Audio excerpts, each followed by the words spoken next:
Okay, So, so just a little recap for the audience. They're going to talk about this debate and the topics and implications that Darth Arianus had some time ago with Deacon Ananias about. Um, well, how about this? I think what might be interesting is why don't you guys give kind of a summary of what you think went on in that discussion between Darth and Deacon Ananias, and we'll just kind of go from there. So, Jimmy, maybe you can start. okay, yeah, I feel like my opinion will matter less. I got about an hour through the debate. The takeaway that I had were maybe like threefold. So, on the one hand, it seemed like, Arianus, you think that there's certain dilemmas or conundrums in epistemology, and I think you mentioned Agrippa's Trilemma. problem. Yeah, so that Yeah. that was mentioned at one point. It sounded like towards maybe an hour in, where you seem to be driving at Ananias, is that you're not satisfied, or you don't think there is a satisfying answer to the problem of the criterion. So it seemed like you were taking the position of skepticism with respect to that. Traditionally, it's a trilemma, and I think there was some confusion about what Ananias was proposing as an alternative to what Chisholm presents. Because for Ananias, he had like this term, ultimate standard, and it seemed like you wanted to charge him with not being consistent about whether or not the modal property of necessity has important epistemic implications.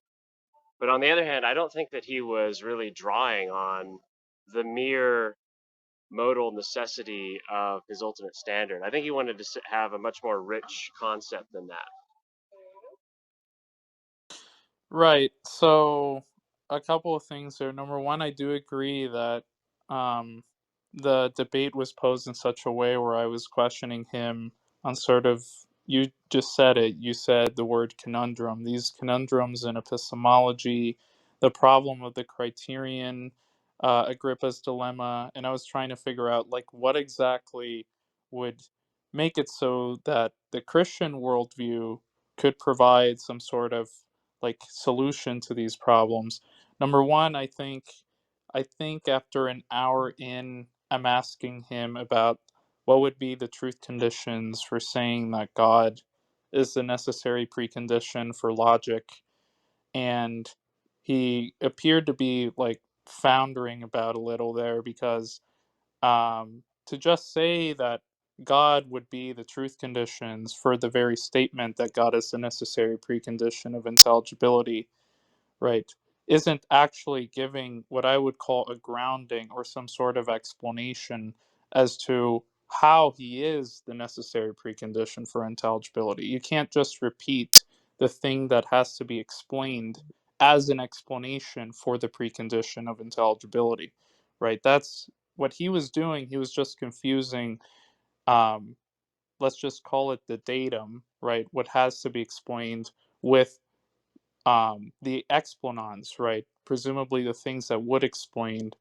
what has to be explained. And that was the first thing that I really thought made me like have some sort of intuition that he didn't understand what I meant by truth condition, but I wasn't going to hammer him down at the point so much.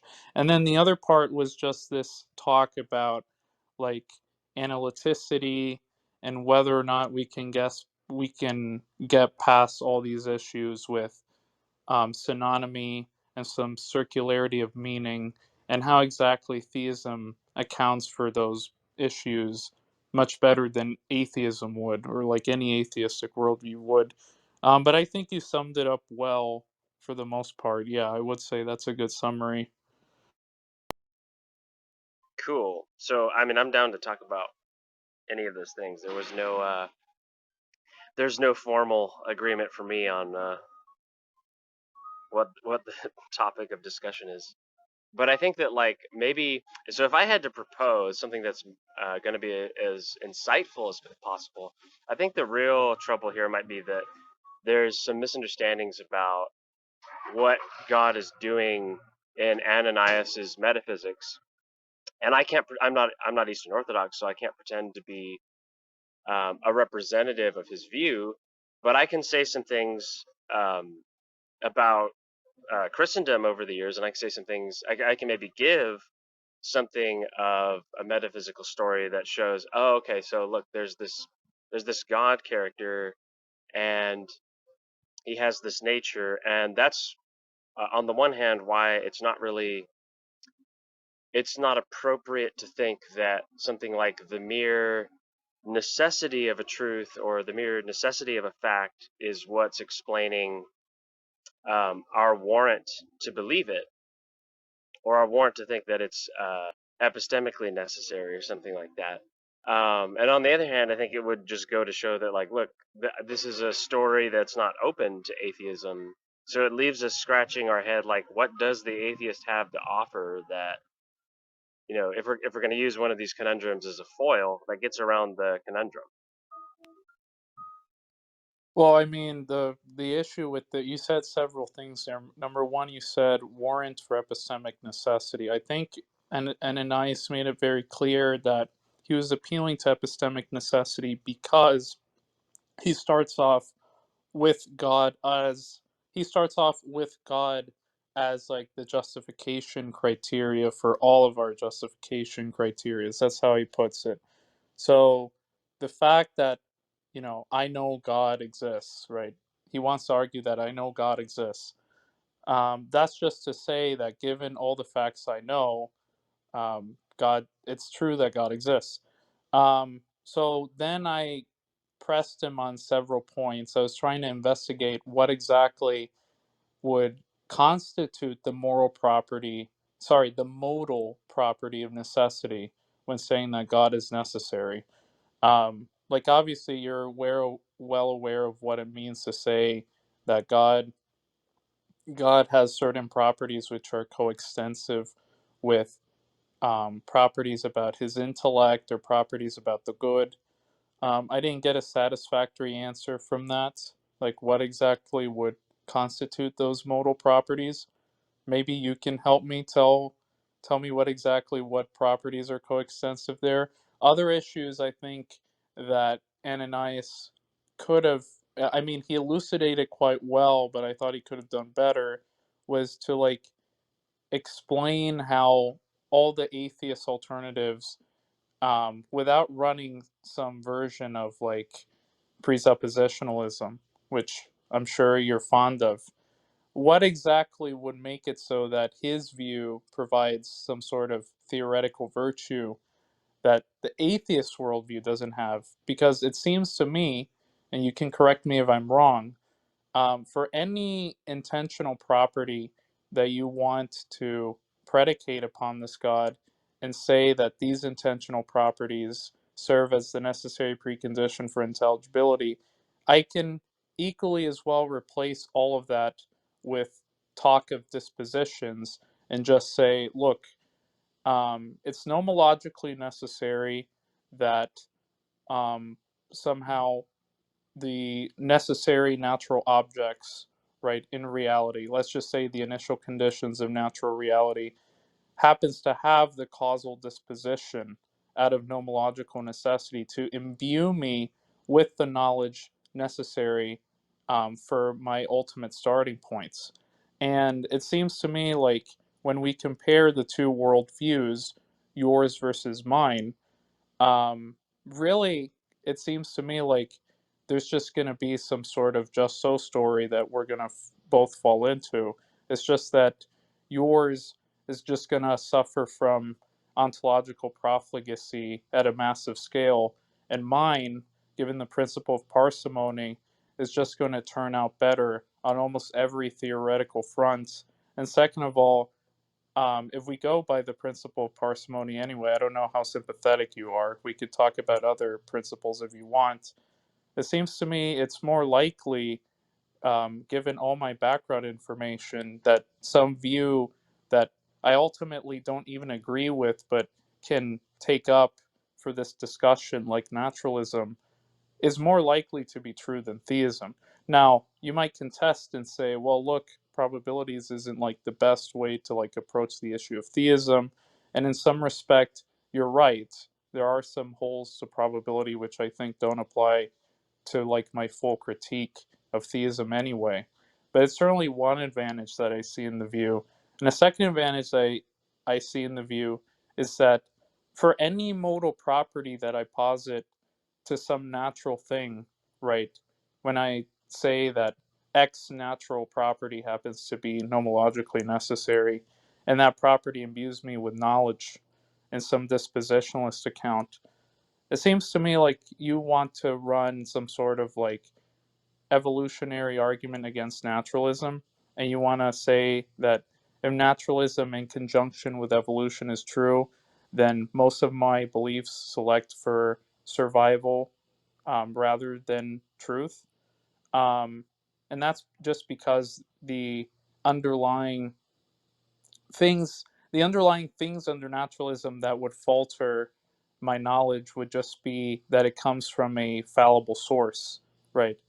Um, and you really can't get like knowledge on that kind of view if it comes from a fallible source. Now, the reason why I think most of the arguments like this one are going to be very ludicrous is that number one, they're going to assume various things that probably the naturalist wouldn't accept. Number one, it seems to presuppose some sort of like correspondence theory of truth, right?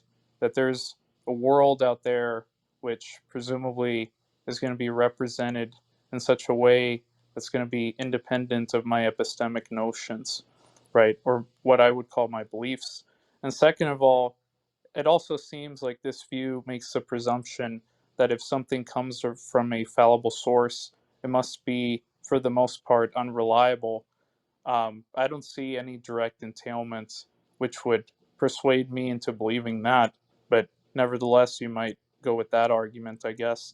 Number three, it seems to me like um, you under this view, for the most part, you wouldn't take a naturalist seriously if they were to be something like a direct realist. But also, you would have to make an argument as to why you think naturalism, in conjunction with evolution, natural selection, is going to undercut direct realism, right? And fourth, when talking about alternatives to theism, right, which don't have to do with naturalism, have to do with some Platonistic view. Um, I just I've never encountered any such good arguments.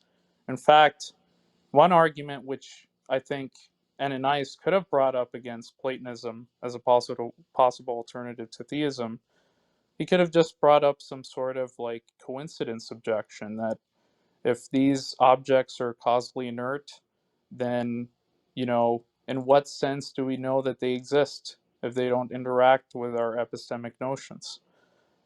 He didn't bring that at all. So, to cut it short, I really think that Ananias, while he really pressed down the points several times in that discussion, he could have expanded way more. And I still think that up to this day, his critique doesn't stand against any of the points that I've raised now. Okay, so wow, there's a lot there. We might have to come back to some stuff you just said, but to maybe try to bite onto what you put there. The juiciest part I see in what you're saying is you think that there is some kind of it's almost analogous to an underdetermination problem. You see that there are sort of provisional ad hoc stories that can solve the problem of the criterion or maybe some other epistemological conundrum. But the nature of these different stories is such that there's no reason to prefer Christianity's metaphysic.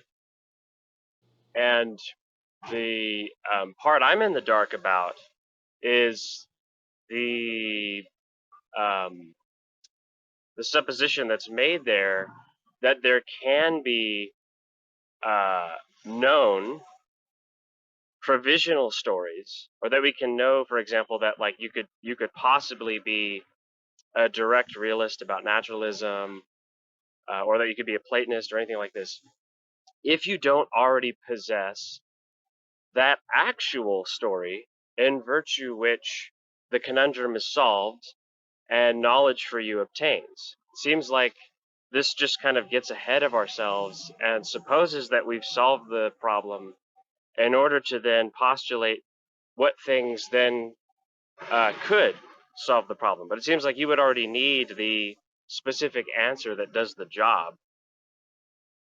Or maybe you think that there's some kind of shared property of these stories, or something like there's some shared content that's basic that solves the problem of the criterion. Well, But I think the shared property between the views that I've just offered and what you just said is that both of our theories are going to have it built in built into our theory that merely all of these epistemic conundrums and problems are going to be explained when we appeal to some metaphysical ultimate. Under your view, this metaphysical ultimate is intentional.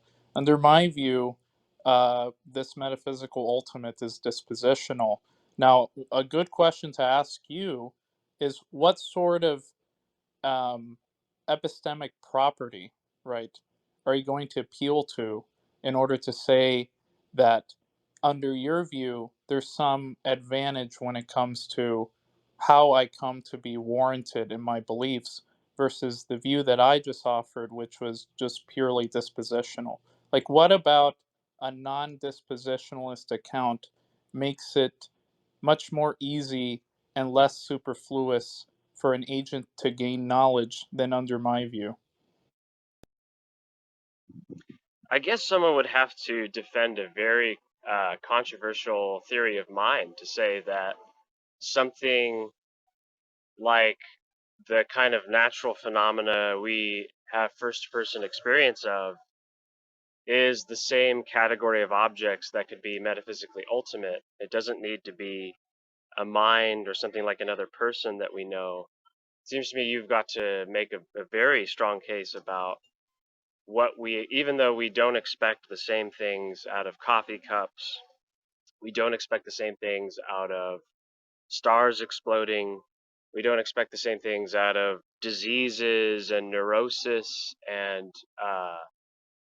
the brain synapses going off when someone is confused. We don't expect the same things of those, and we don't use them as Right. explanatory tools the same way that we talk about people and we appeal to other human beings. So it seems like you'd have a very important metaphysical insight to give us about how these things even could be interchangeable. Right, but to be clear, like I'm just asking you like what when you say that those things are presumably, you want to make the claim that those things are presumably going to be better grounded under theism, or maybe you have some different notion of grounding there that has to be cast out in explanations versus the view that I just offered. Are you going to appeal to anything in the causal or inferential relatum to say that under theism, the reason why we can appeal to these things, like we say that we have knowledge, for example, we have justified true beliefs, is that under theism, if the process were to be dispositional and naturalistic, then we can never gain mostly true beliefs. In fact, under naturalism, there's going to be a wide epistemic defeater for most of our beliefs, whereas under theism, it's much narrower, right? So I'm asking you, like, how exactly are you going to infer from theism that all these epistemic problems that you've just laid out, which I agree with you that those things are also going to be epistemic problems, that the content of which our beliefs are mutually shared, that those beliefs are going to be, let's just say, they're going to run less issues with all the skeptical challenges than atheism. Right. What property does theism has that atheism doesn't, where you could appeal to theism and just say, well, under theism, we're mostly safe from these skeptical objections and scenarios that are posed, right? Because I think that they appear to be logically coherent and applicable to both views. So what I'm trying to get a picture of is like what property does theism have that atheism doesn't in order to resolve these skeptical challenges? Yeah, so I think I was sort of trying to give you that, maybe to be more blunt about it. Minds just aren't like things in the world of natural phenomena. This alternative to Christianity depends on saying that they are so comparable. So it's been falsified. Well, they What? say that first part, minds aren't part of the natural phenomena. No, I said they're not comparable with respect to what our expectations epistemologically and how we use them to explain certain knowledge transactions. So How would let me give you an example. okay, that's fine. I think a way to sort of think of um, this manner of approaching um, views about God, where his status as God and his revelatory work in creation, especially his Son sending the Holy Spirit and coming down to reveal the Father. Um, Alternatives to that view, I think, are kind of like two people having a disagreement about who they should trust. One person says, "Hey, look, this Jesus character over here, he's God, and he saved me from my sins, so that makes him a more reliable authority than anything else I can possibly appeal to. He's the best source I've got to go on. In fact, his deity makes him not only maximally reliable, but makes him self-sufficiently reliable. That is to say that his testimony about something is just a sufficient reason to believe it in itself. No further condition needs to be met." Yeah, And another person says, "Well, but I've got Joe over here. I've got Joe's testimony that what Jesus says isn't in fact true. At least, not about his whole being God thing. And what is it about Joe that makes him different than Jesus?" And I say, well, okay, a couple things, right? Joe has fooled you quite a few times. Joe has lied to you. He's caused you to believe some things that are false. Joe himself doesn't know everything about the world, so it'd be a little confusing to compare him to a God that does. Right? We can go on and on. It just there's a bit of I have to admit, it's so intuitive to me, and I think it's so intuitive to most people that this God character of the Bible is not like a tree.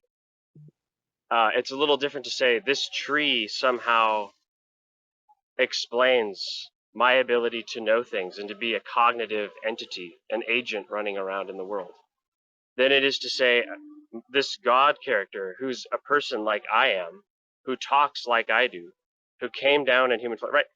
You can give all these properties to establish it, but the reason why I made this point about, hey, there's this controversial claim that's being made that these are even comparable in the first place. If you go to defend that, if you go to show me like where you think these are basically compatible, then I think it will be more available to us why this shouldn't be intuitive, or why it's not obviously clear that to anyone who just considers it, that God can't be replaced with natural phenomena. But it seems to me enough to say natural phenomena has fooled you before. We don't think that having a brain is a sufficient condition of having knowledge about any particular claim, particularly naturalism. So why would we think that the brain is sufficient to account for all knowledge? or Right. So something like that. a couple of things there. Number one, you said something about minds not being comparable. The thing is that I can even grant you that minds aren't comparable, and that's somehow compatible with the atheistic hypothesis I laid out earlier. So I don't see how your point was really relevant to what I was saying earlier. And second of all, Can I ask? well, just let me finish. And second of all, you seem to be running on this presumption where um, the more I make claims about like my system or what my system was designed to explain to begin with, like the fact that God has imbued me with knowledge, for example, of his existence, and the fact that these things appear to be intuitively obvious, right, to the normal person, like the average person, that God can't be replaced with natural phenomena.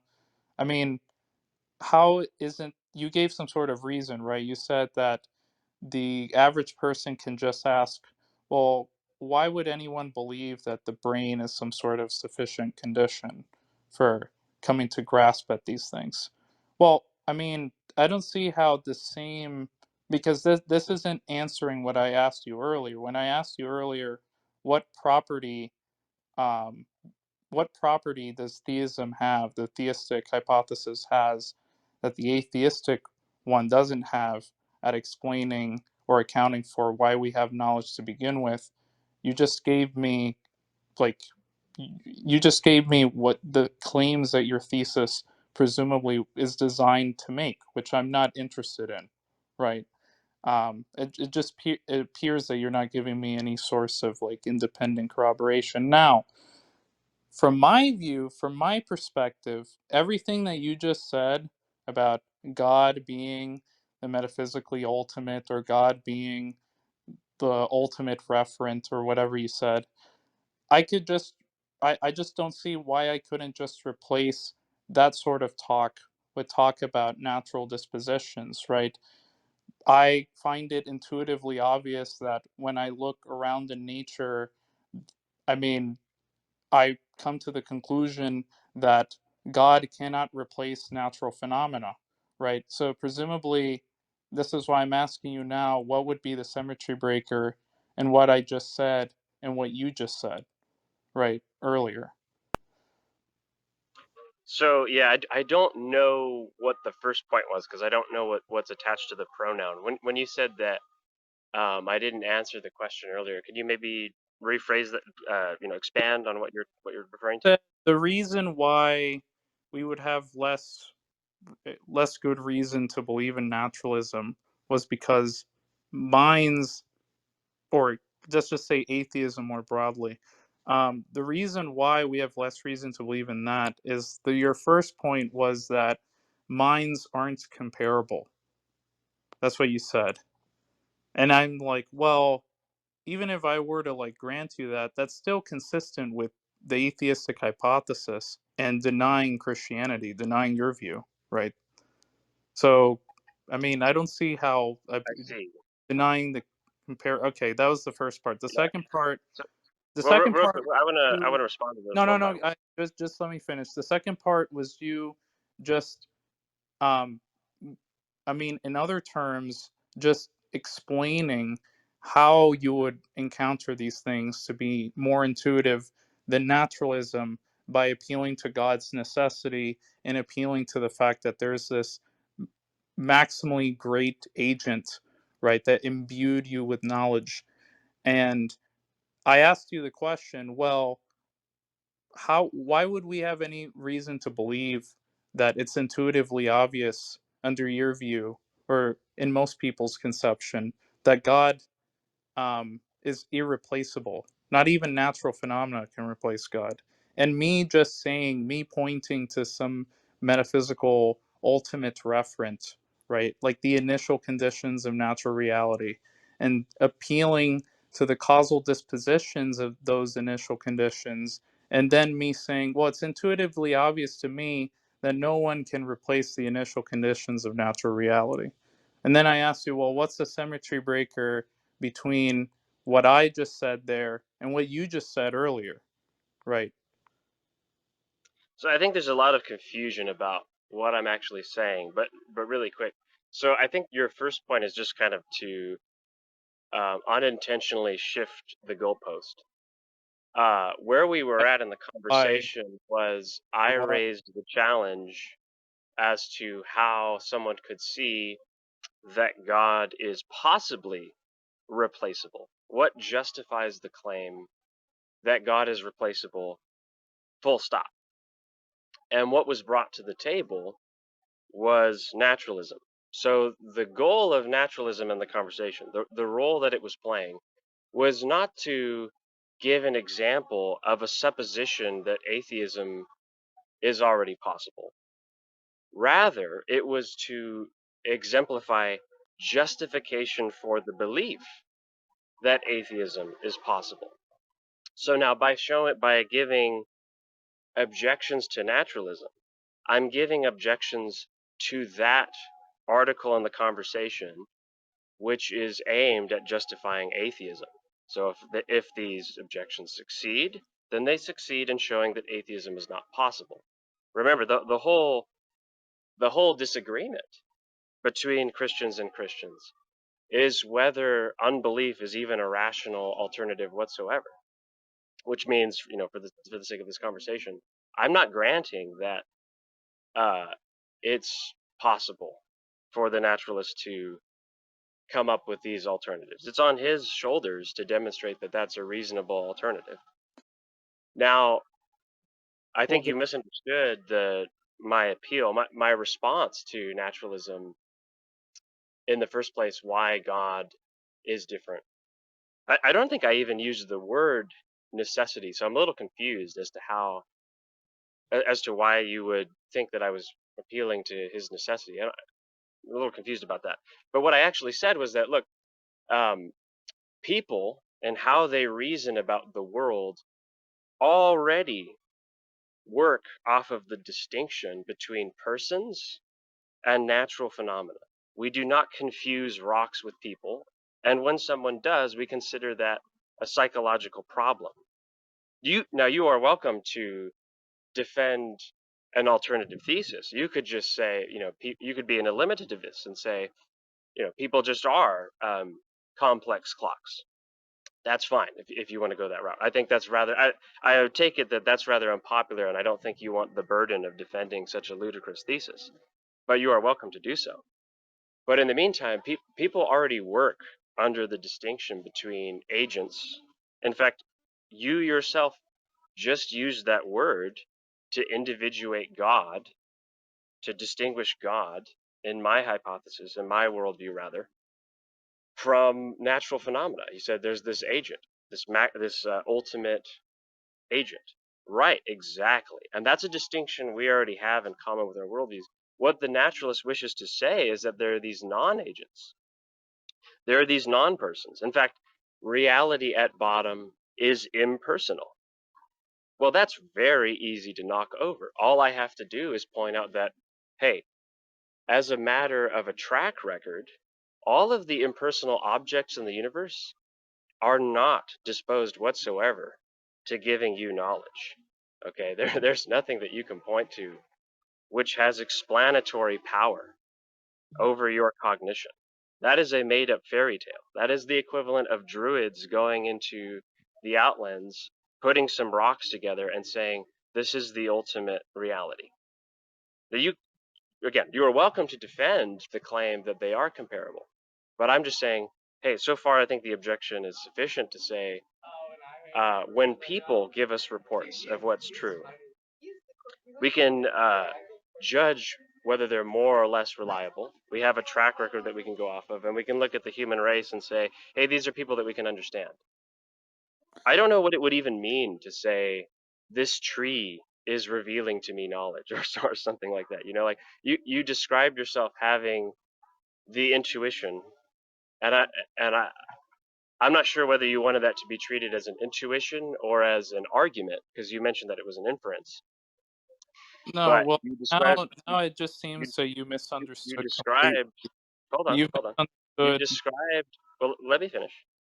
You described yourself as having this it sounded to me like an epiphany of having this epiphany that nature, these things in the natural world, can be independent of God. Okay, but that's not to say that they play an explanatory role, that they are somehow causally significant to the occurrence of that knowledge. And that's precisely the account that the naturalist needs to put forward. He needs to show how, in principle, things in the natural order could explain how we are cognitive beings. I don't think even prior to the time of evolutionary biology, a single theory of that sort has ever been put forward. They're very easy to knock over. Yeah, so I think you misinterpreted my intuition. When I said that I could just equally say that I have this intuition that nature is irreplaceable and not even God can replace it, I was mirroring your claim, which you failed to even answer my previous question when I asked you what property, presumably, does the theistic hypothesis have, which would explain how theism would get out of most skeptical scenarios that are posed against that view over naturalism. You never answered that. And second of all, you seem to make this like weird presumption that you seem to make. Sorry, I was about to get a call. You seem to make this weird presumption that um, for the totality of most fixed objects under naturalism, because they are impersonal, they cannot imbue you with knowledge because there's no disposition from which those natural objects could imbue you with knowledge. But you see, I was making the claim that they would imbue you with knowledge, and your response to that is presumably what would justify the naturalist in believing so.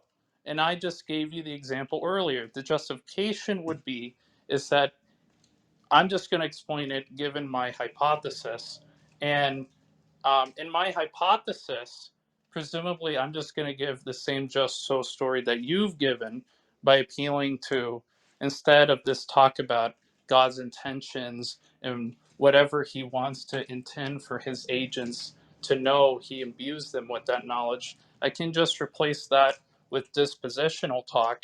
And it seems to me that it appears logically consistent and nomologically possible to say that dispositional states, presumably these like natural objects, dispose me to know things. And you said that that could happen. Sorry, don't interrupt me. And you said that that couldn't happen because those things don't have agency. Now, the weird thing here is that you actually didn't even provide an argument for why things in nature wouldn't have the disposition to imbue you with knowledge. You just said that they wouldn't, which I'm just going to take it that in this dialectical context, what you've just done is to negate my claim without any justification for your claim, right?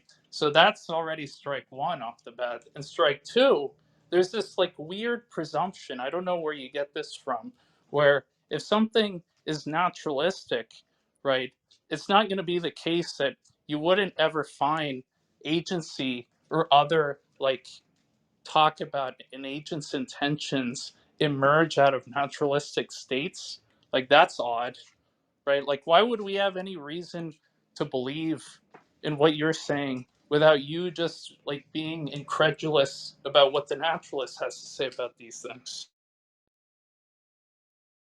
Yeah, okay. So towards progress in the conversation, do we agree then that your original point one that I responded to just recently, do you concede that that was successfully put to rest? That to expect me to engage atheism in abstract as if we're granting that in the conversation, when rather the purpose of discussing naturalism is that the role it plays is to justify the possibility of atheism.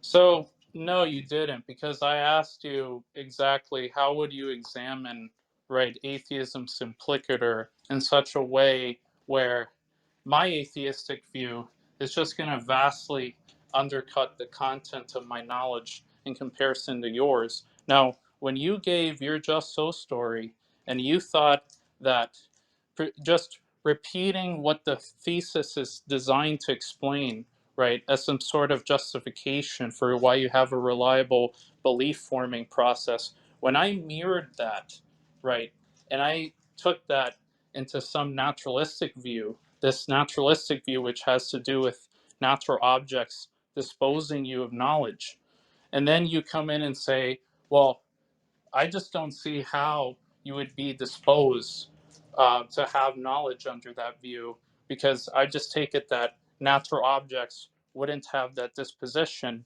right?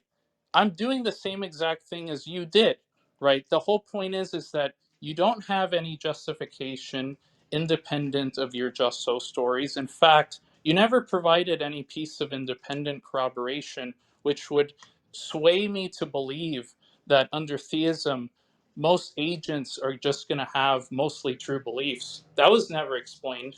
That was never explained without appealing back to theism. So when I do the same thing for naturalism, and I just appeal to these like dispositional states which imbue me with knowledge, you somehow criticize me because I'm presumably not going to be justified. Well, by your own standards, I would be justified because I just offered a just so story, no piece of independent corroboration offered, and I still gave an account under your own lights by account, right? In terms of this discussion, I gave an account as to how I would be imbued with knowledge. And you just saying no, you just negating that and just saying that, look, under naturalism, those things wouldn't have the disposition to imbue me with knowledge, isn't giving me some sort of reason that would persuade me out of the view. In fact, the reasons that you just provided throughout this discussion so far are just going to be parasitic on your conclusion that theism is the case. And that's the thing in question. And the second part is that you apparently didn't give an accurate answer when I asked you, well, how is it the case that theism simplicator is going to run these arguments like the evolutionary argument against naturalism and other such arguments without presupposing certain things like, I think I said, direct realism or a correspondence theory of truth. Like, why does a naturalist have to accept those things, those sort of assumptions that you were making in your original argument?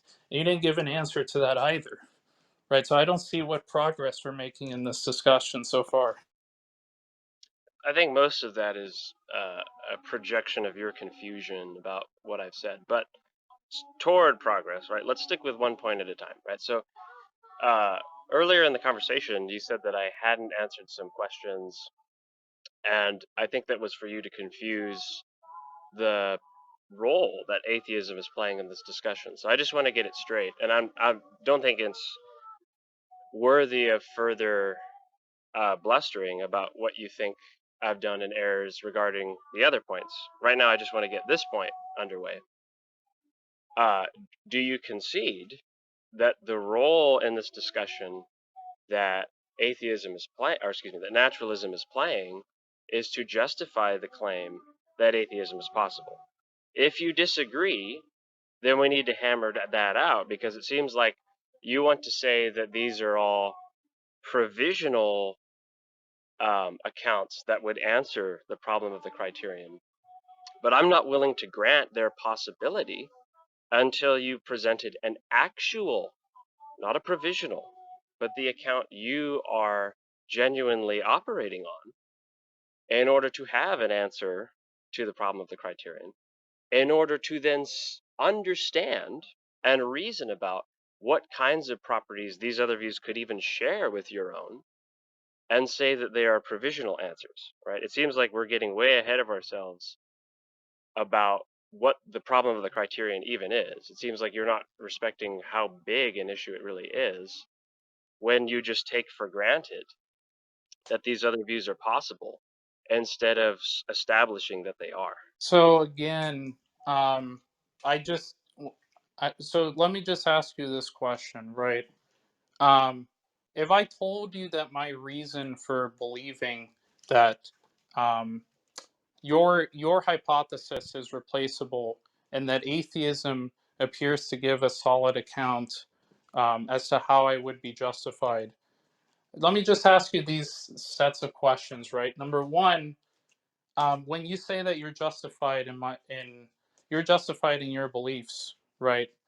It appears like earlier you were assuming some sort of like internalist thesis of knowledge, which, I mean, I don't see why I should accept that. Number two, right, like why isn't a sufficient answer to just say that atheism appears to be logically possible and epistemically possible? Because I just take it that atheism is logically possible. And we could talk exclusively about like the processes in which I would be imbued with knowledge under naturalism, but you didn't seem to give some sort of account of justification at all in this discussion. It just seems like you want to shift it back to my position, and you never answered my questions, my original questions, so I don't think I would let you off the hook on those. You explicitly granted that Christianity solves the problem of the criterion, so I that's did. why I didn't think it I was. grant that. When did I grant that?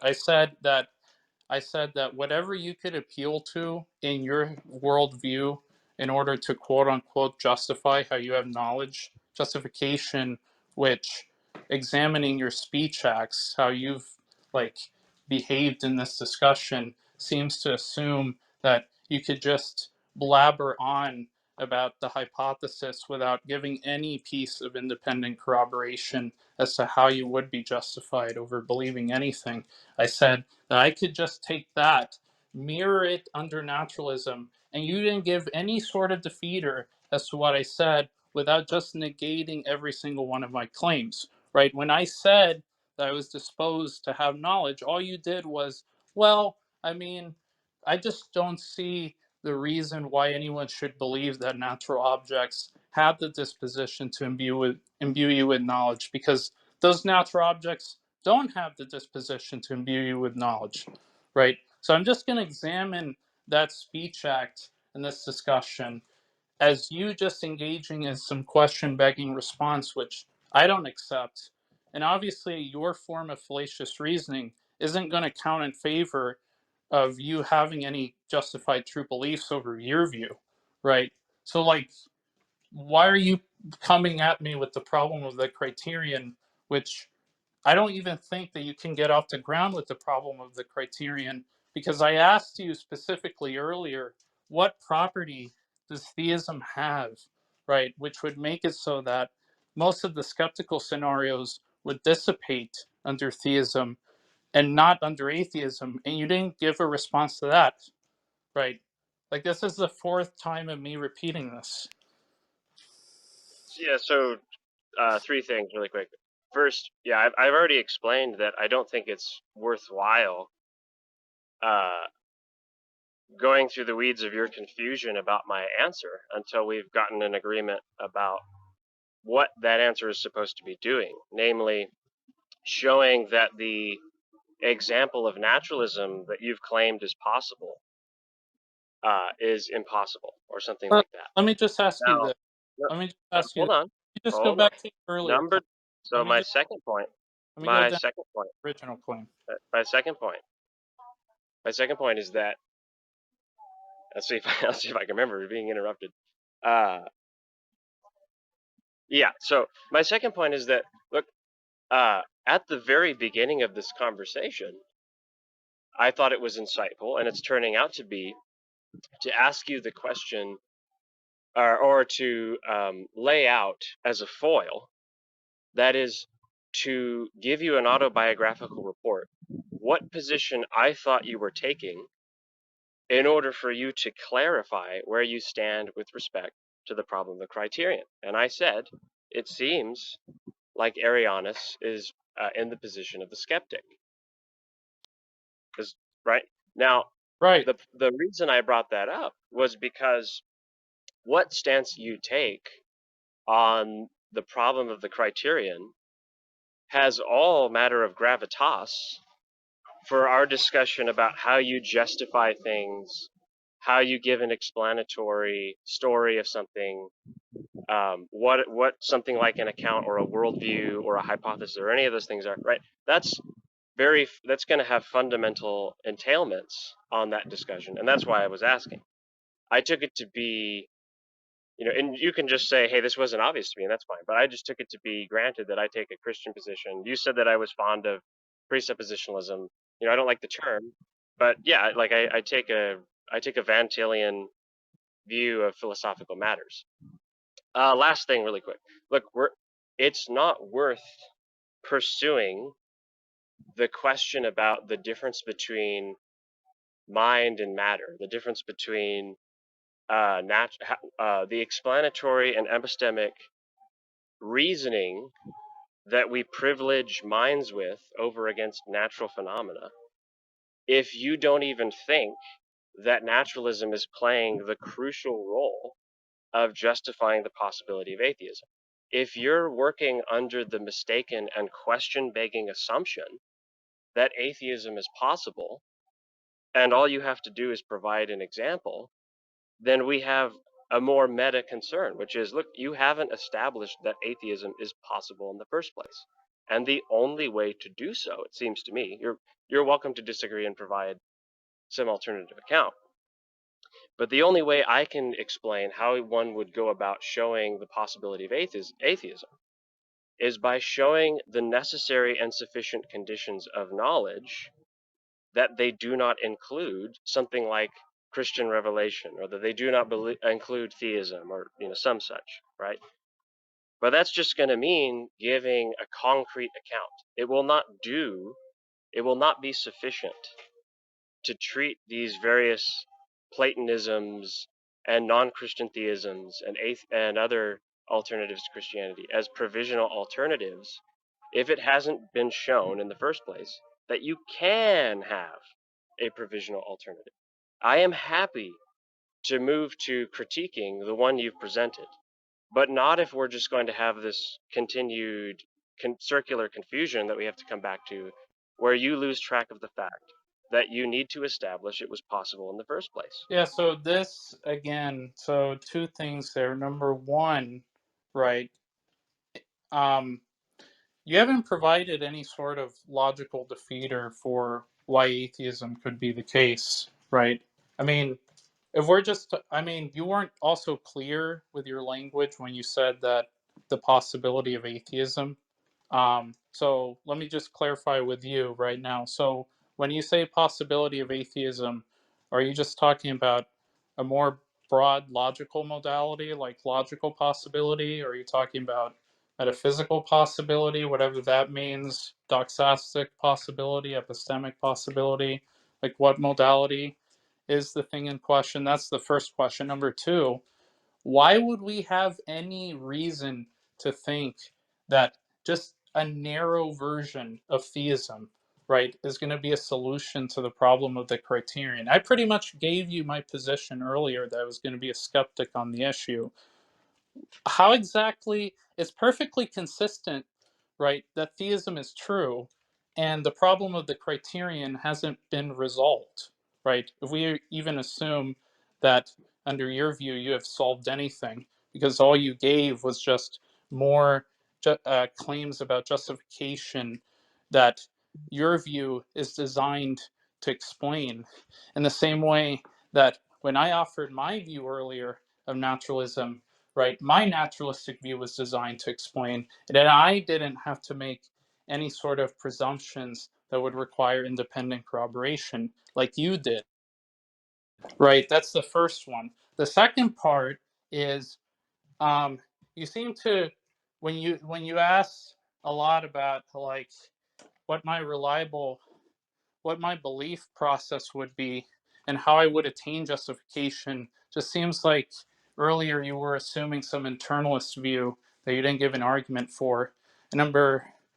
And the last part would just be the fact that, I mean, what set of conjunction of two inconsistent propositions are you going to derive in order to justify your claim that atheism is logically impossible, right? If that's what you mean by impossible when you say that atheism is impossible, well, atheism wouldn't entail such a conjunction, right?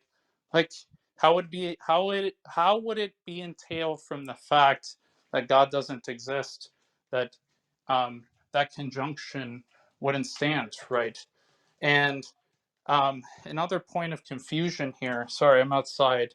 Another point of confusion here is this whole talk about again the problem of the criterion and how those things are going to be solved under your version of theism, right? When I just told you that it's perfectly consistent that theism is true and that issue isn't resolved, and most of these epistemic conundrums that you were bringing out earlier aren't going to be resolved either. So we really haven't been offering anything up to the table. To be fair, um, I've offered as much as you have, but with like less assumptions, right?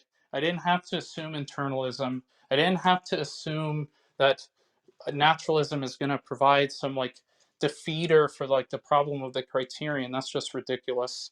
And the last point is, it appears like um, I don't think you actually understand what justification would even be, right? Outside of internalism, seems like you haven't read up on like other views regarding justification, which isn't just yours. Yeah, so a couple things there. So I think you wanted to ask me a few questions at the beginning. Can you repeat those, and I'll try to give you my best answers.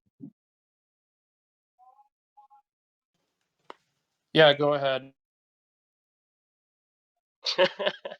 No. What I'm saying is, you laid out so much. You're gonna have to repeat the. So I think there was like two, maybe Oh, three sorry, questions at sorry, the beginning. sorry. Um, yeah, I'm a bit distracted outside. So, like, the first issue is you made some like insane claim. Uh, I mean, I don't mean to be rude, that Christianity provides some sort of like solution to the problem of the criterion. Like, I don't see how that's even going to work, but I'm going to put my faith in my epistemic peer here so he could do it. And the second part is um, there also seems to be this sort of like presumption that you were making earlier, which seems to align with internalism, right? Um, I don't see any reason for why should I accept that. And then the third part was um, you making this claim about necessary and sufficient conditions and how we would attain knowledge under theism. I mean, I'm not usually a fan of like necessary and sufficient conditions talk here, but besides the point, um, I mean, how is that? I mean, the sufficient conditions, it just seems like those would be vastly underdetermined by at least your version of theism, if not general theism.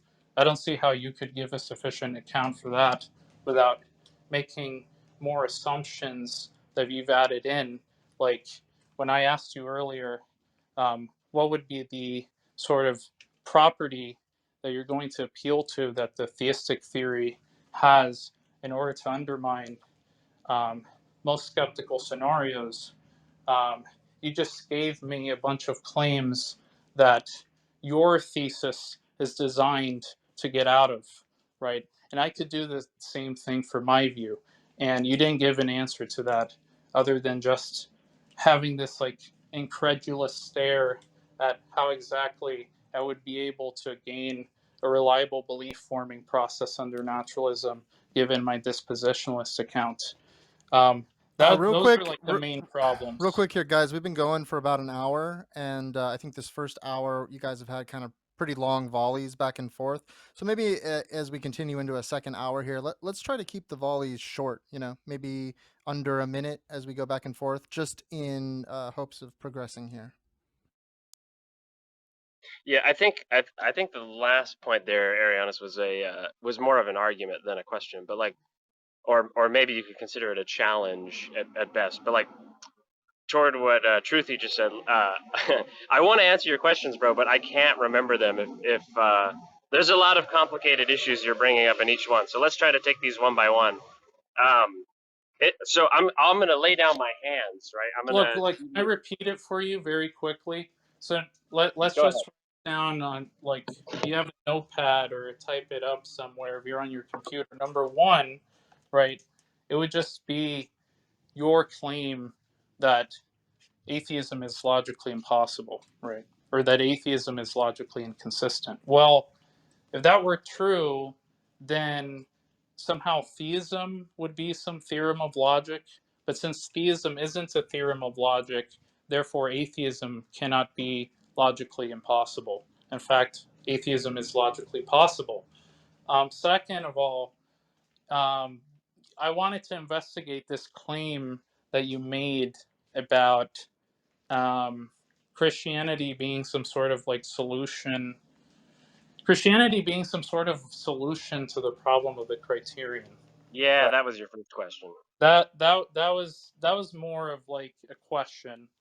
The first one was an argument, and then the third one has to be like how you this like this arg. Well, I don't think you gave an argument, but if you could possibly give an argument for internalism, right, and how you think that theism somehow serves as like some conjunction in which internalism would even be possible. Um, so you wanted to make those three claims, right? And I'm investigating those one by one. So number one, that argument that I gave you for why atheism was logically possible was just due to the fact that theism is not a theorem of logic. If theism is not a theorem of logic, therefore atheism is logically possible. Second, it's just this question about how Christianity would solve the problem of the criterion. And third, it was about internalism, right? Those are the three main ones. Okay, all right. So, gonna try to honor the brevity request. I think that's a good request. I'm just gonna lay out my hands, right? So I'll give you a characterization of what I think is going on between us epistemologically, and this is somewhat ending up in the dialectic. I think there was a lot of mere confusion about the role that naturalism was supposed to play in this conversation and why I was objecting to it. So let me answer your question first. Okay, so my construal of the problem of the criterion would be that it's very difficult to put forward some principle in virtue, which is an epistemic principle. That is, it's something we have cognitive access to. Some principle which, to put it very loosely, puts together or makes epistemically compatible and expected items of knowledge and norms of knowledge. So it's very difficult on the one hand to have some kind of standard or criterion of justification or of beliefs or some condition of knowledge, and so a condition of knowledge in general, in virtue of that. And it's very difficult, and to be able to be justified in your beliefs about that without already having particular items of knowledge about human experience and the world that we experience. On the other hand, it's very difficult to see how we could have knowledge about the horizon of our experience without first having some kind of criteria that we are practicing obedience to, that we're in or out of accord with, and can construe our belief states that way. And so to me, the skeptic is basically conceding the problem. The problem with skepticism is just that it's self-refuting. That, look, if you take the solution of skepticism, you're basically drinking the poison. You've basically said, I can't know anything. And of course, then how do you know that anything I say is worthy of doubt?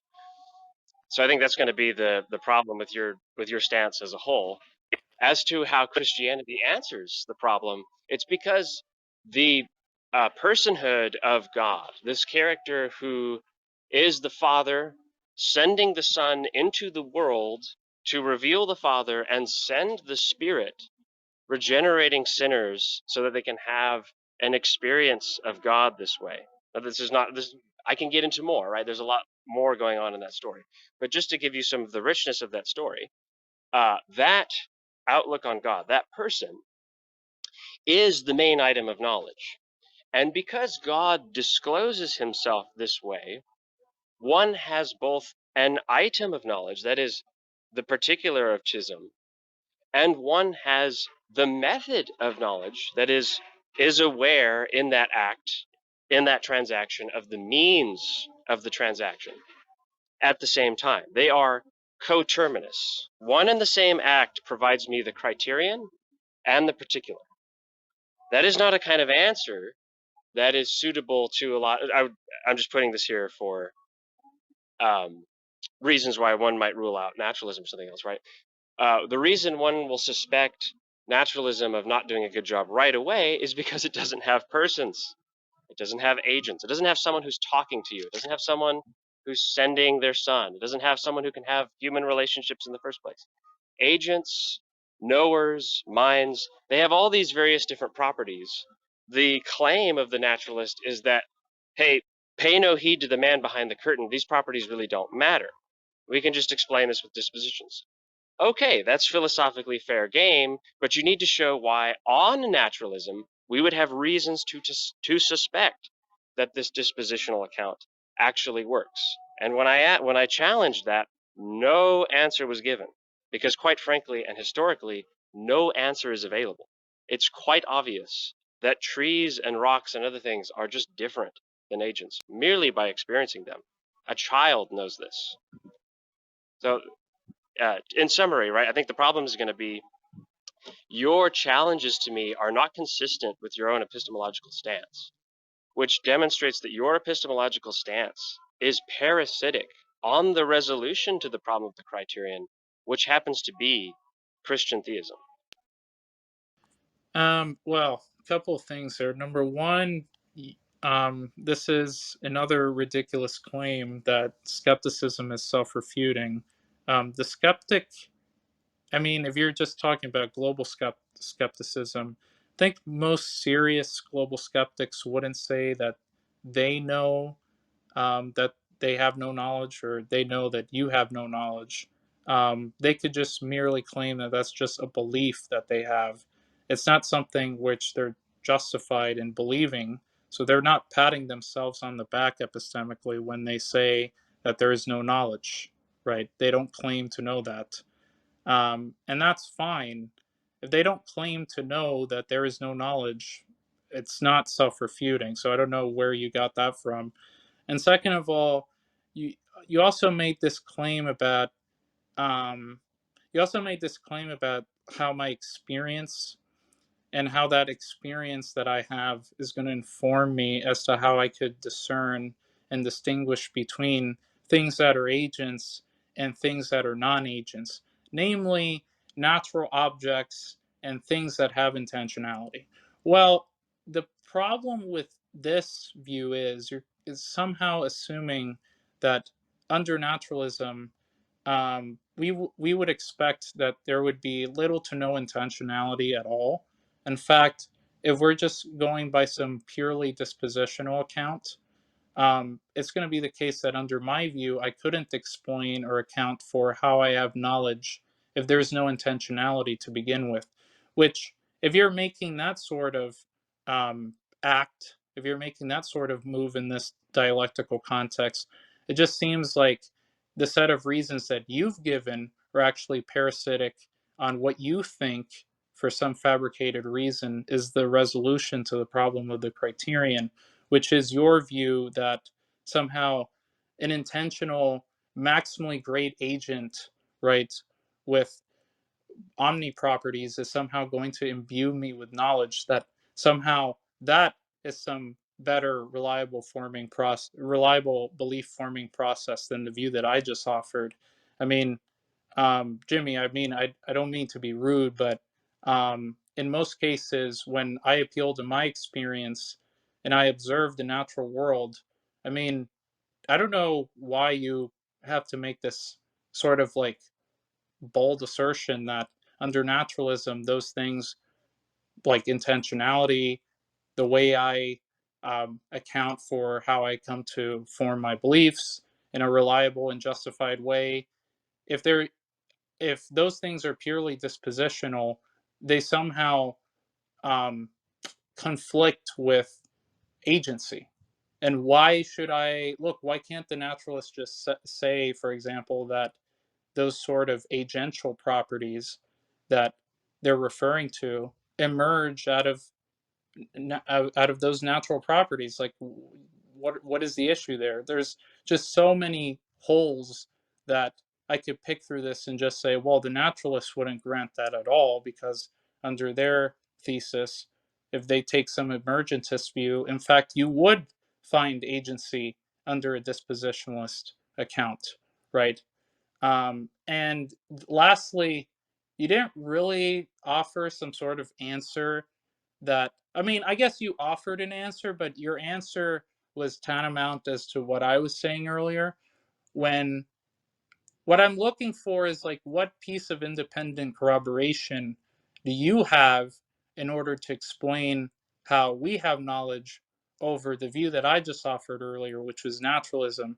And you didn't give any piece of independent corroboration, right? All you did was just repeat what your hypothesis was just designed to explain, right? The thing that has to be accounted for, which is just the datum here that we have knowledge.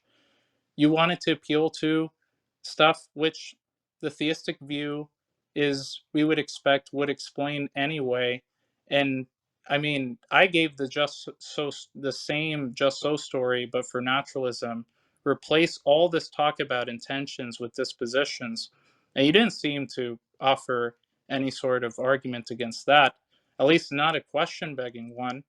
So why should I think that your reasons being parasitic on your conclusions, right, is somehow going to solve, right, the problem of the criterion? It appears like we've reached the point of not only gibberish, we've reached the point of like insanity in this discussion.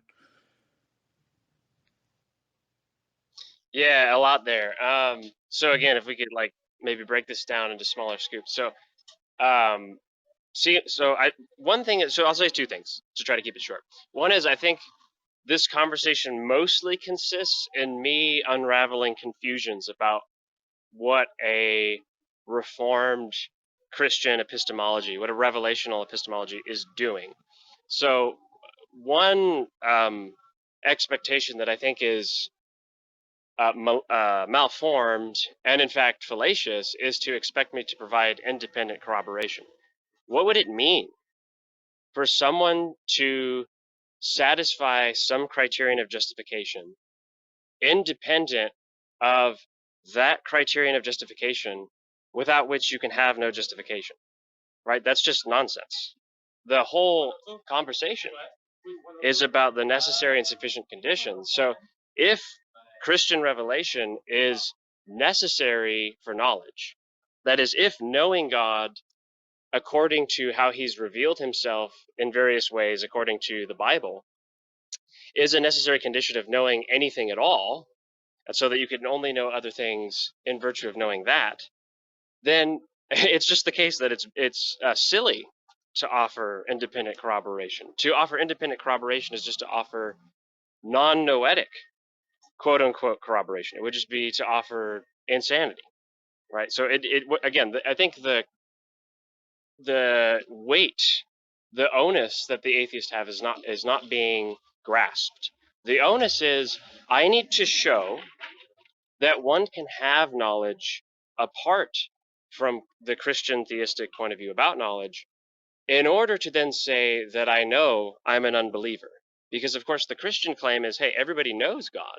God has revealed himself to everybody. Everybody's guilty and can be held accountable for rejecting Jesus, right? So the other thing that I wanted to say is just that for the sake of conversation, I don't know that this is true, and it probably gets into weeds. I'm just not prepared to debate at the moment. But insofar as you don't think dispositionalism contradicts belief in some kind of robust idea of agents, then it's not really the relevant claim that I'm even calling into question, right? I was only calling into question dispositionalism insofar as it's a naturalist account of agents, right? So the claim in question is agents can emerge from natural phenomena.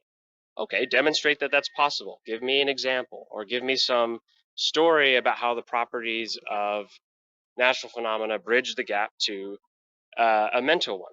But like I said, I think that has been an obviously cracked. It's, to use your terminology, it's a fabricated story. It's entirely made up. It's just so. That's remarkably not the case with Christian theism. First of all, because I didn't postulate this as an hypothesis to explain something in my experience. I was told this as a historic story that's pre-existed me for a long time. And if this is in fact the report of a divine being, then what would it even mean for it to be some cracked up hypothesis, right? No, I'm just receiving something that's being told me. Right, but you would admit that it's still in the domain of some sort of metaphysical story, right?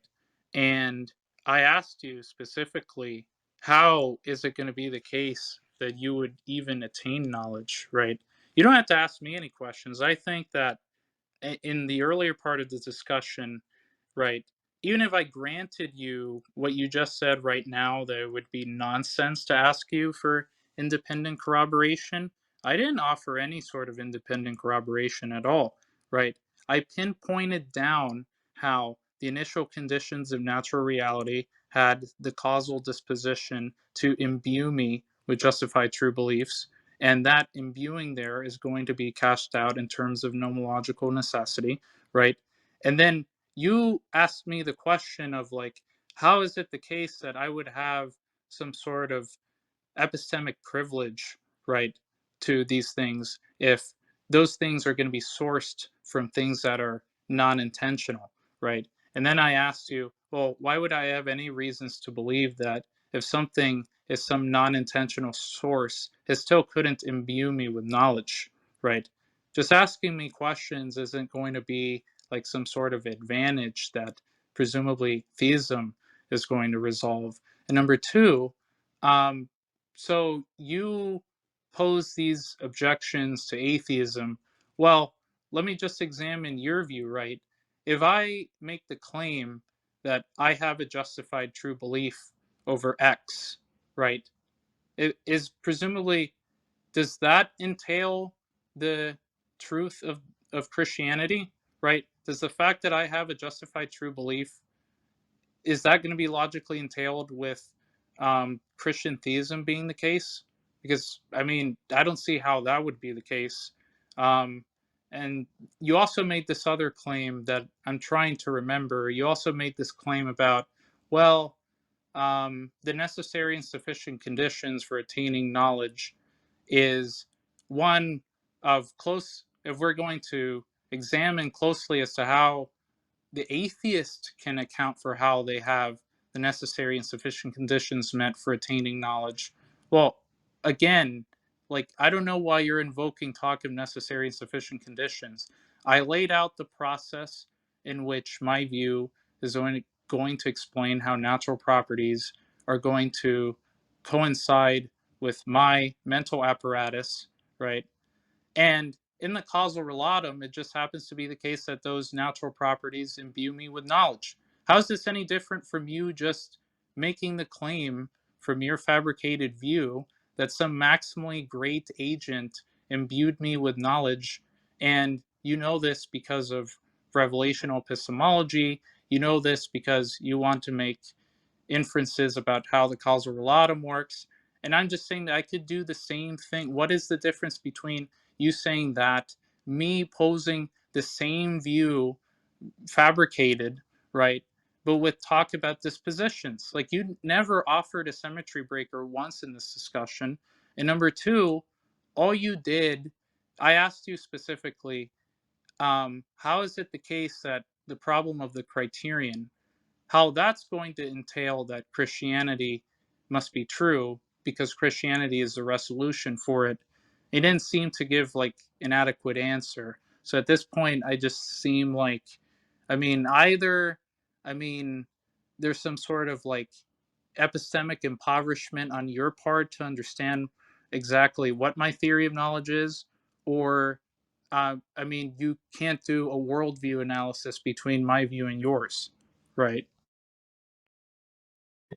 Yeah, so I'm somewhat repeating myself, but so toward the entailment from the problem of the criterion, that's just that um, any of the positions with respect to the problem of the criterion. Even an attitude that someone bears who is not aware of philosophically sophisticated formalizations of the problem, even somebody who's not aware of the problem, takes for granted that he has knowledge. Like, for example, when you make these knowledge claims about me being epistemically impoverished, or to know that for some reason the claim that nature has certain things that necessitate knowledge somehow is to present an explanation. I don't think that is.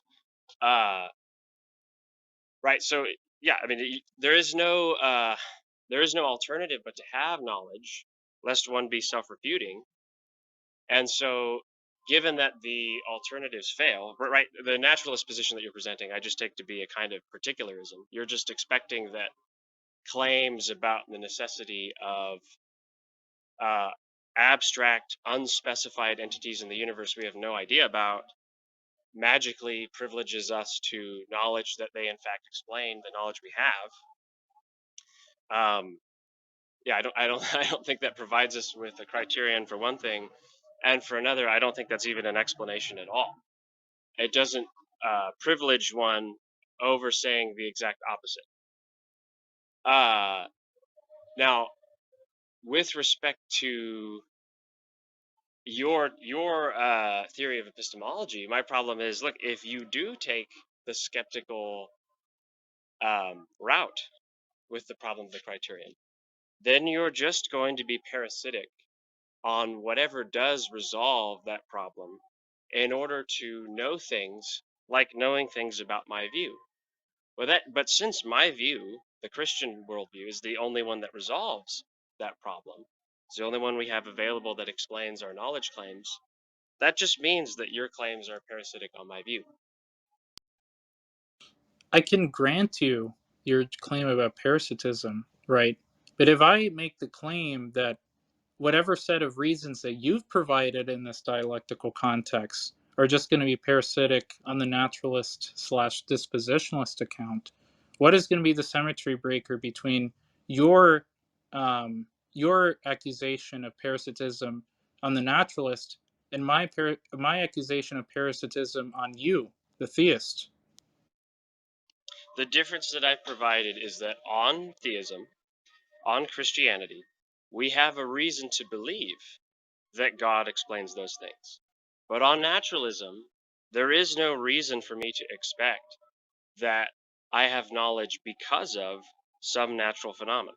No such account can be given. And it's not an answer to that question to just ad hoc postulate that some unspecified entity necessitates knowledge. Because as long as the entity is unspecified, that's compatible with Christianity. And the whole goal is to show that there's something independent, something that can be differentiated with Christianity. In other words, to draw on something you said before, right? If there's an underdetermination problem, if your epistemology concedes that you are underdetermined about the necessary and sufficient conditions of knowledge, then you just can't make a justified claim about what they are, what they're like, what they could be on your epistemology. You have to know the distinct, exact conditions. Right. So, well, I mean, I don't know about that latter part there, but let me just respond to the former part there. You want you did exactly what I was accusing of you earlier, but it seems like now you want to say the difference is that under Christianity there is some reason for why I should believe that I'm justified in holding to my beliefs, and this is because God revealed this to us, and he's a maximally great agent, and he has all these omni properties, and he is of maximal excellence, and he is a specified entity under my view, whereas it appears like under my view there's no such specified entity at all. Here's the problem with that, right? Um, you said earlier that you weren't going to take independent corroboration seriously. You weren't going to make some sort of like argument from which you could independently corroborate that you have knowledge over X, right? And so what you're doing here is just you're just telling me, you're just referring to some maximally great being, and then you want to postulate and to say, well, this maximally great being is omnipotent. It has the capacity to do anything that's logically possible.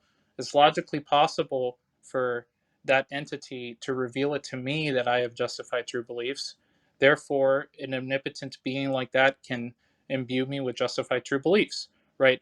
And supposing even that that's just a plausible account as to how you would gain knowledge, right? You wanted to point out to me that when I said I was giving some sort of like ad hoc reasoning for how I would attain knowledge under naturalism. Well, that's just exactly what you're doing right now. I'm just I'm just befuddled by the fact that you don't understand this. Look, if I say that God is the necessary precondition for intelligibility, the way I know this is because God revealed it to me and God has these causal powers to do so, right?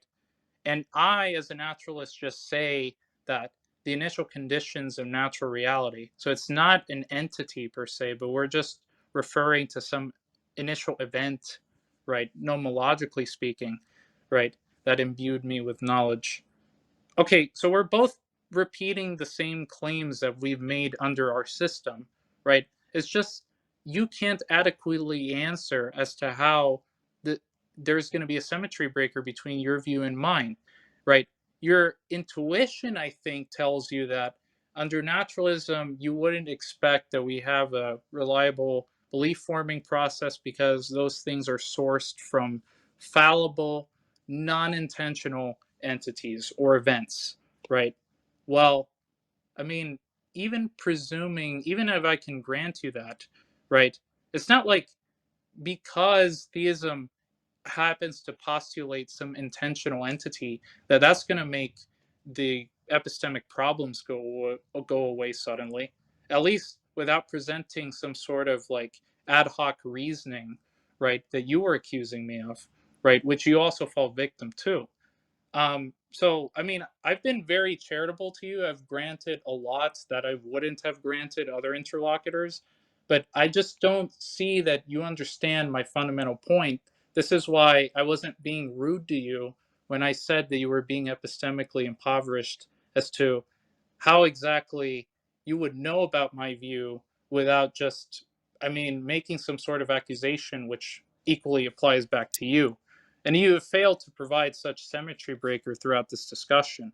So it just appears like we're just talking past each other and there really just isn't much more to say. I mean, I'd be happy to go into other emergentist accounts as to how, I mean, you asked the earlier question how agential properties emerge out of natural properties. I can gladly get into that. But that isn't the main point. The main point is that I asked you several questions. You didn't respond to the argument as to how, presumably, atheism was going to be logically impossible. I gave you the argument, and the argument was is that theism isn't a theorem of logic, right? So if theism isn't a theorem of logic, it's not going to be the case that atheism is logically impossible. You never responded to that. Number two, you never responded to the issue of the problem of the criterion that I was raising. Like, you never gave a sufficient reason as to why I should believe that Christianity is some resolution to that problem, right? And third, you never gave an argument for internalism. Those are the three things that I asked you for, and you didn't deliver. Now, you may go on the mic if you want. I mean, I'm Okay, done. all right. Yeah, so I think you're right about one thing. I do think there's a lot of talking past each other. I'm sorry. So for one thing, you don't have to apologize about sounding rude. I don't think you've been rude this entire discussion. We're both of us think that the view of our interlocutor is a bit crazy. So I just take that as expected, and I'm not offended by that whatsoever. If you think I'm epistemically impoverished, that's fine. Doesn't bother me. We can shake hands and have a coffee. Um, I think some of the talking past each other is a failure to recognize or understand, possibly, but I think it's just a failure to recognize like the distinctives of Christian theology. So asking me, for example, over and over, what is the difference between this maximally great agent, which I'll repeat for the second time in this conversation, is conspicuously not the language I chose to use, right? And I said two things. I repeatedly brought out, hey, look, there's this triune being. His son comes into the world. We know this historical figure. We have documents about him. There's a canon of books that has been safeguarded by this group of people who follow the word of the book, right? So there's all this various richness that you can pull out of this concept. It seems to me that part of your rhetorical strategy, and I don't mean, I'm not accusing you of dishonesty, but I do think it's a rhetorical strategy, is to flatten out your opponent's claim and not pay attention to the details they're offering, which does make it would, if somebody's not paying attention to what I said, would make it sound like I'm not offering symmetry breakers. But I think I've offered two, right? So the two that I've offered repeatedly are, one, look, insofar as this is supposed to be a provisional stance toward the vague belief that atheism is possible. That is, insofar as we just beg the question and assume that atheism is possible, or beg the question and assume that minds can come from matter, or beg the question and just assume that natural entities can replace God. If we if we grant one miracle to the unbeliever and then let him to do a bunch of ad hoc explaining, yes, of course that works. But that's not what I'm doing, and that is one of the symmetry breakers. The difference is I'm not granting that my view is a provision for theism or something like that, right? The difference in our claims here is I want to say Christianity, Christian revelation, is epistemically necessary, and you want to make the claim that independence, mental or epistemic independence from that revelation, is epistemically possible. Those are both of the same quality of claim. So, like going way back in the conversation, I don't think parsimony is going to do anything to divide those two. We've both got an equal amount of groundwork to do there. But the difference is your claim isn't being justified in anything that you're saying. Theoretically, you could do that by just giving an account how what these natural entities are, like the first conditions of the universe, and how they could, in theory, replace a person. But toward my second symmetry breaker, that persons are obviously different than natural phenomena, that's just the practice that you're uptaking in this conversation. You don't believe that you're talking to a tree right now. You're not confused about whether or not I'm a robot or I'm the first conditions of the universe. You take it to be obvious in order to inform all of the decisions you're making about this conversation. Like you wouldn't be afraid of being rude to a waterfall, right? Or a voice recording. So it just seems to me like your practice betrays that there's a great distinction to be made between what we expect and the explanatory roles that persons play in our decision making, including about our belief forming processes and including about what we think holds true about epistemology in general. And it is that practice that betrays, hey, you should be consistent about that when you think about what is ultimate for knowledge, when you think about the necessary and sufficient conditions of knowledge. Now, that practice is consistent with Christianity. I don't see how it's consistent with naturalism, because where you weren't confused about what a person is versus what a tree is before in our conversation, you are just seeming to forget the difference between what a person is and what, rocks and trees and waterfalls and all that kind of stuff that we study in sciences when we go to talk about worldviews. So I apologize for being long-winded, but last point real quick. It seems to me that to try this attempt at retorsion, to say that, look, I'm just not meeting my own demand. Oh, actually, let me interrupt myself.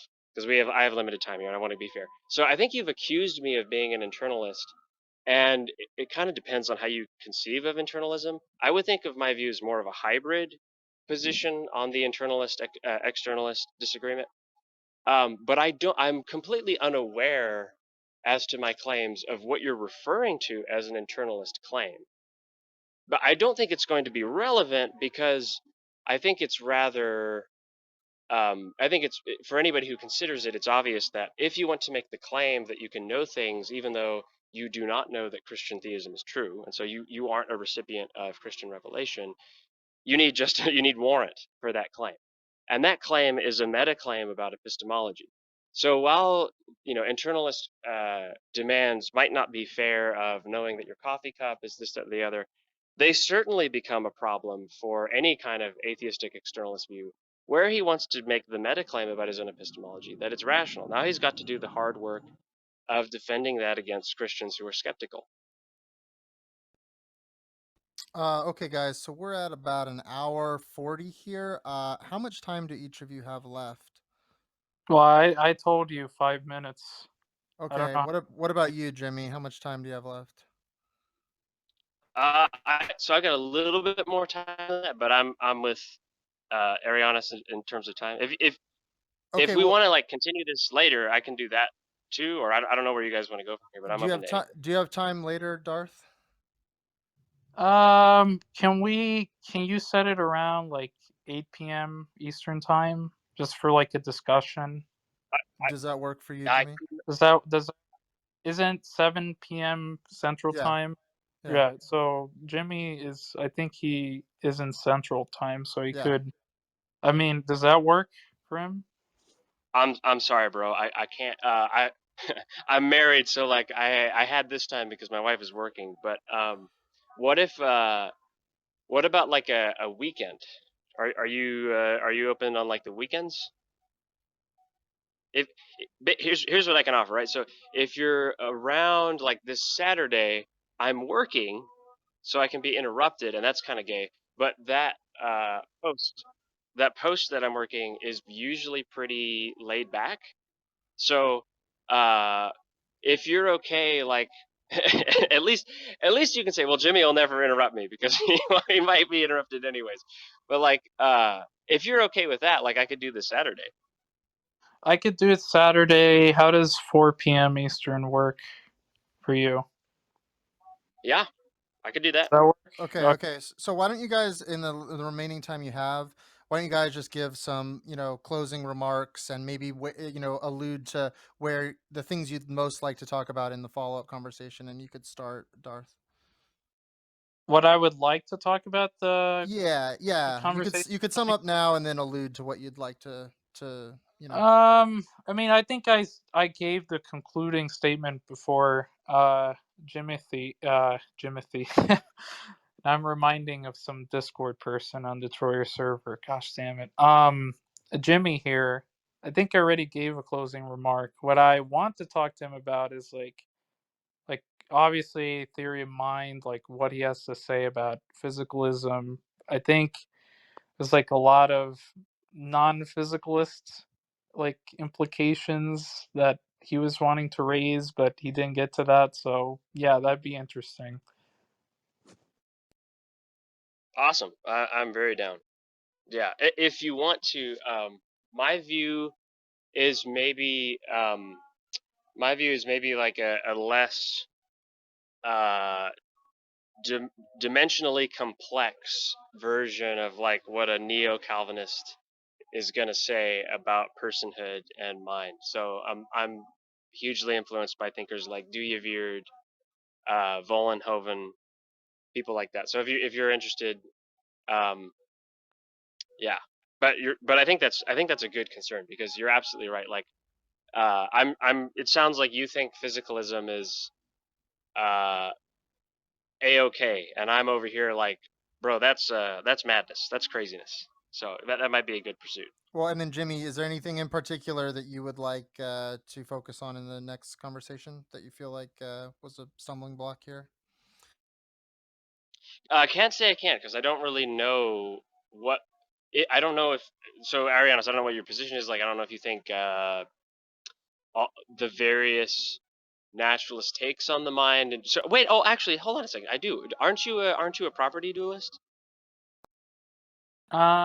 Used to hold to that view. Now I don't think I would classify myself as a property dualist. I mean, I'm sympathetic to Jessica Wilson's view, but how to interpret that, that's going to be I mean, she calls it like some metaphysical metaphysical emergentism, I think is what she calls it. So I'm like more leaning towards that lately. But no, I'm not a property dualist. Sounds good. Well, if it's possible, I'd be curious if you could like send. I don't know if you've like Sure. written any school papers on this, or like if you, Right. yeah. But then I think we can have more of a Fruitful, yeah, conversation on her view. sure. I don't know if Detroiters in the audience, would you say it's a type B view? I don't think she wants to say that it's type B physicalism, unless if she's like invoking some sort of synthetic identity between mental states and brain states. But I'm not sure she would say that she's type B. You know, whatever. We'll get to it for sure. Yeah, I figured that she wouldn't want to use that language. That's fine. All right. Well, I guess we have to wrap up then. So we'll set this for Saturday. Yeah, thank you, Truthy. Thank you, Jimmy, for like this opportunity. Yeah, man, it was good talking to you. You don't have to Uh, worry about being offensive, bro. Like it's not, and for future reference, Yeah, it's not gonna offend me if you think comes I'm crazy. off. It kind of comes off unintentionally, no pun intended. But no, I thought we had a good talk. Got hostile at times, but I think overall there was a substance that we ought to cover in the next discussion.